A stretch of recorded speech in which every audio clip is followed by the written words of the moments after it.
ආයුබෝවන්. අද මම ඔයාලව හමු වෙන්නේ ඉන්දියානු කෙටි කෑම වර්ගයක් හදාගන්න ආකාරය පෙන්වන වීඩියෝ එකක් සමග. අපි අද පානිපූරි හදමු. මේ පානිපූරි හදන්න හරිම ලේසියි. ඒත් මේ පියවරයන් නිවැරදිවම අනුගමනය කරන්න ඕන.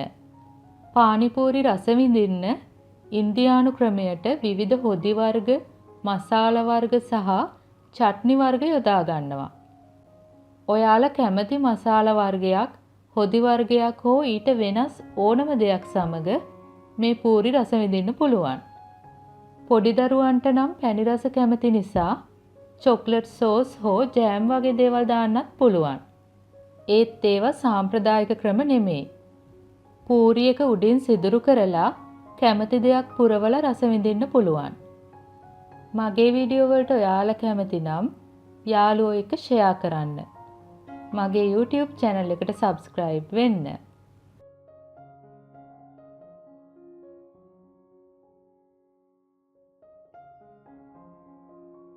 දැනටමත් subscribe වෙලා නැතිනම් පමණක් පහළ තියෙන රතු පාට subscribe button එක click කරන්න. ඊට පස්සේ ඒ ළඟින්ම එන සීනුව click කරන්න. දැන් මගේ අලුත්ම වීඩියෝ ඔයාලට ලේසියෙන්ම බලන්න පුළුවන්.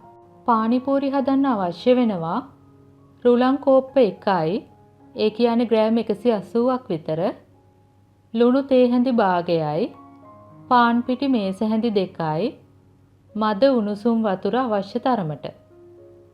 මේ වගේ බෝල් එකකට රුලන්, පාන් පිටි සහ ලුණු එකතු කරන්න.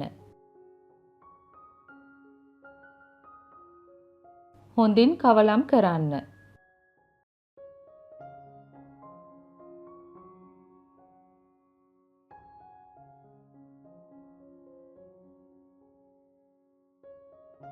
දැන් වතුර ටික ටික දාලා ඩෝ එකක් හදාගන්න. මද උණුසුම් වතුර ගන්න ඕන.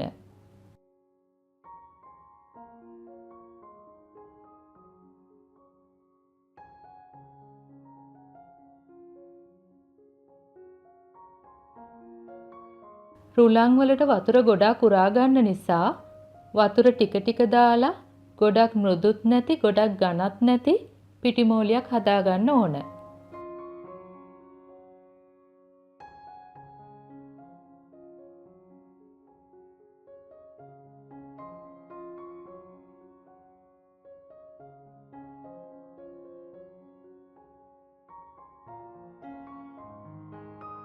දැන් මේ ඩෝ එක හොඳට නීඩ් කරගන්න ඕන.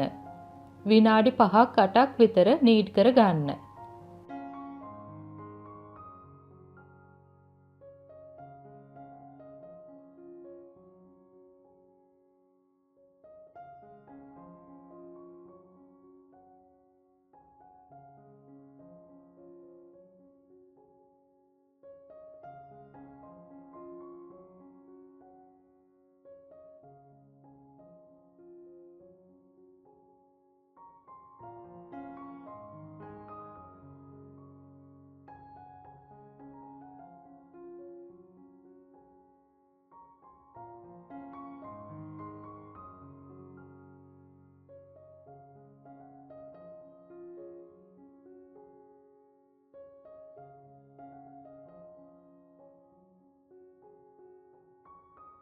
දැන් මේ වගේ තෙල් ටිකක් අතේ ගාලා පිටිමෝලිය මතු පිට ගාන්න. අපි එහෙම කරන්නේ මතු පිට වියලෙන එක වළක්වන්න.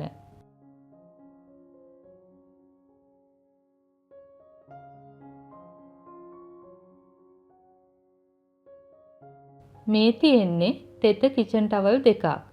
වතුරෙන් පොඟවලා තෙත මිරිකලා ගන්න. දැන් මේ වගේ පිටිමෝලිය ආවරණය කරන්න. දැන් පැය භාගයක් තියෙන්න දෙන්න. දැන් පැය භාගයකට පස්සේ නැවත විනාඩි 2-3ක් නීඩ් කරන්න. දැන් ඉඳලා ඩෝ එක නිතරම තෙත කිචන් ටවල් එකකින් වහලා තියන්න ඕන. මේ ඩෝ එක ඉක්මනින්ම වියලෙන්න බලනවා. ඒ නිසා තෙත කිචන් ටවල් එකකින් වහලා තියන්න. මේ තියෙන්නේ අපි හදාගත්ත ඩෝ එක සහ තෙල් ටිකක්. මුලින්ම ඩෝ එක තුනී කරන මතු පිටට තෙල් ටිකක් ගාන්න. දැන් ඩෝ එකෙන් ටිකක් මේ වගේ අරගෙන රෝල් කරගන්න.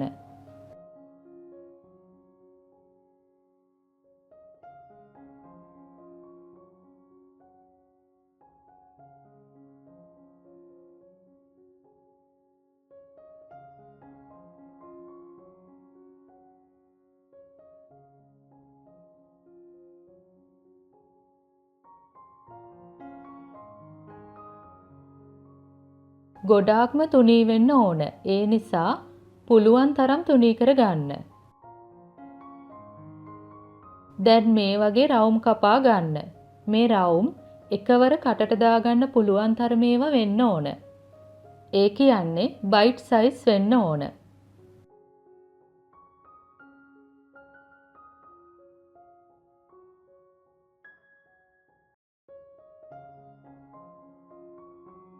දැන් වැඩි පිටි කොටස් ඉවත් කරගන්න. දැන් මේ රවුම් පිඟානක තියලා තෙත කිචන් ටවල් එකකින් වහලා තියන්න.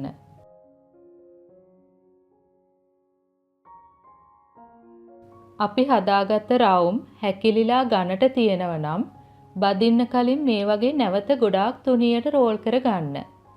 මහත වැඩි වුණොත් පූරි එක හොඳට පිපෙන්නේ නැහැ. ඒ නිසා ගොඩක්ම තුනී වෙන්න ඕන.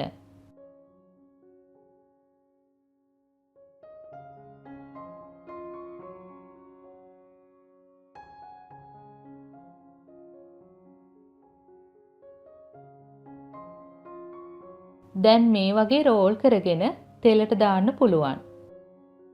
තෙල් එක හොඳටම රත් වෙලා තියෙන්න ඕන. දැන් තුනී කරගත්ත පූරි එක බැගින් තෙලට දාන්න.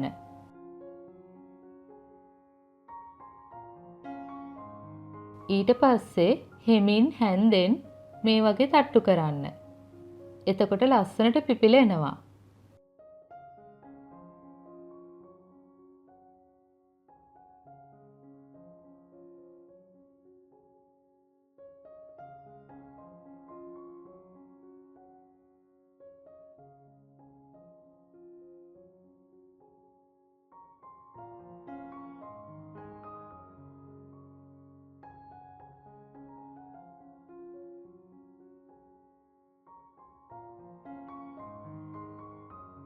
දැන් මේ පැත්ත යන්තම් රන්වන් පාට වෙන්න දෙන්න.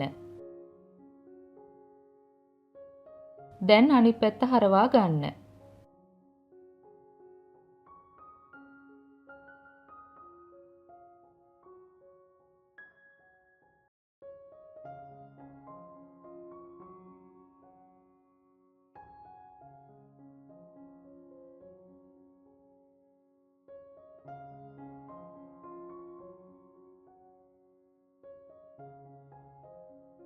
දැන් හොඳට තෙල් බේරලා පූරි ටික ඉවතට ගන්න පුළුවන්.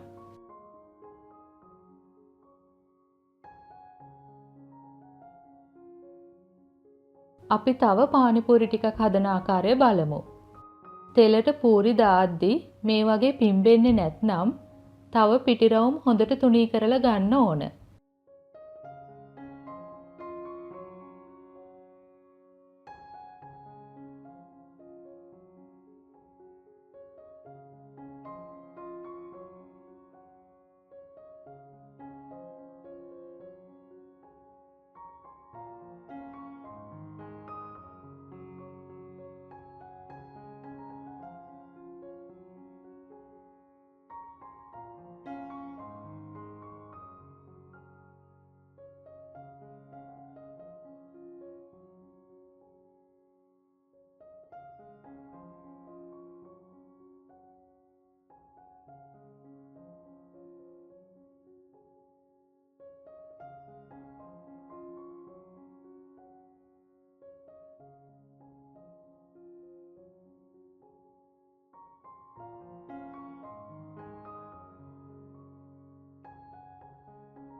පූරි හැදුවට පස්සේ මේ වගේ ක්‍රිස්පි විදියට තියෙන්න ඕන.